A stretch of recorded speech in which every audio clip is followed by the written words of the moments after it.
আসসালামু আলাইকুম বন্ধুরা, আশা করি সবাই ভালো আছেন।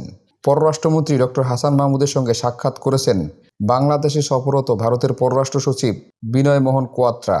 বৃহস্পতিবার 9 মে সকালে রাজধানীর সেগুনবাগিচায় পররাষ্ট্র মন্ত্রণালয়ে এই বৈঠক শেষে সাংবাদিকদের মন্ত্রী জানান, ভারতীয় পররাষ্ট্র সচিবের সঙ্গে সাক্ষাতে দ্বিপাক্ষিক বিভিন্ন বিষয় নিয়ে আন্তরিক আলোচনা হয়েছে। ভারতের সঙ্গে বাংলাদেশের বহুমাত্রিক সম্পর্ক অত্যন্ত চমৎকার।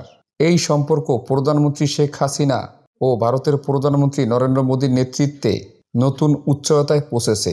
ভারতের পররাষ্ট্র সচিবের সঙ্গে তিস্তা নিয়ে আলোচনা হয়েছে কিনা জানতে চাইলে হাসান মাহমুদ বলেন, তিস্তা নিয়ে আলোচনা হয়েছে। তিস্তায় আমরা একটা বৃহৎ প্রকল্প নিয়েছি, সেখানে ভারত অর্থায়ন করতে চায়। আমি বলেছি, তিস্তায় যে প্রকল্পটি হবে সেটা আমাদের প্রয়োজন অনুযায়ী হবে, আমাদের প্রয়োজন যেন পূরণ হয়। আপনাদের নিশ্চয়ই মনে আছে, তিস্তা প্রকল্প বাস্তবায়নে চীনের ঋণ ও কারিগরি সহায়তা করার আগ্রহের কথা। চীনকে এই প্রকল্প থেকে দূরে রাখার জন্যই মূলত ভারত বাধ্য হয়ে বাংলাদেশকে ঋণ সহায়তা দিতে চাচ্ছে। কারণ তিস্তা প্রকল্প চীনাদেরকে দিয়ে বাস্তবায়ন করলে ভারত নিরাপত্তা ঝুঁকিতে পড়তে পারে। ভারতীয় ঋণে দেশের বিভিন্ন প্রকল্প বাস্তবায়ন হচ্ছে। বাস্তবায়নকারী সংস্থাগুলোর সঙ্গে কথা বলে জানা গেছে, ভারতীয় ঋণের প্রকল্পে নানান ধরনের শর্ত থাকে। নির্মাণ সামগ্রীর 75% উপকরণ ভারত থেকে আমদানি করতে হয়। এছাড়া বাস্তবায়ন পর্যায়েও ভারতীয় ঋণের প্রকল্পে জটিলতা হয়। দরপত্রের নথি তৈরি থেকে শুরু করে ঠিকাদার নিয়োগ পর্যন্ত বিভিন্ন পর্যায়ে ভারতীয় কর্তৃপক্ষের অনুমোদনের প্রয়োজন পড়ে। এতে সময় ক্ষেপণ হয়। আবার ভারতীয় ঋণের প্রকল্পে শুধু ভারতীয় ঠিকাদাররাই অংশ নিতে পারে। এতে দেখা যায় ভারতীয় ঠিকাদাররা অনেক সময় পাককলনের চেয়েও অনেক বেশি দর প্রস্তাব করে। এসব জটিলতায় ভারতীয় ঋণের প্রকল্প বাস্তবায়নে আগ্রহী নয় বাস্তবায়নকারী সংস্থাগুলো। ইআরডির কর্মকর্তারা জানান, গত বছরের মে মাসে ভারতীয় কর্তৃপক্ষের সম্মতিতে বাদ দেওয়া হয়েছে দুটি প্রকল্প।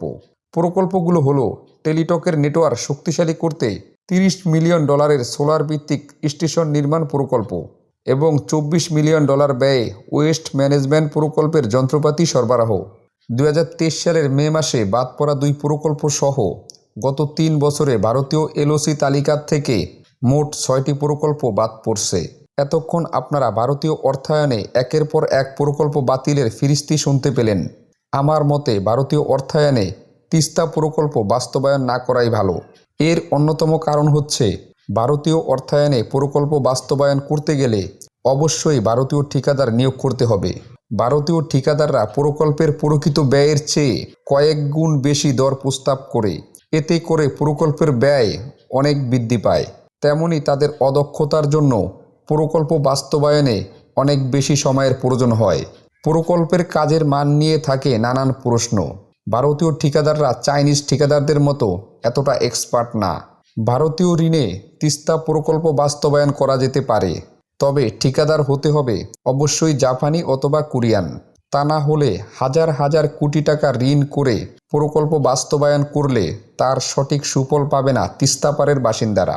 উল্টা ঋণ পরিশোধের চাপে দেশের অর্থনৈতিক অবস্থা আরও খারাপ হবে।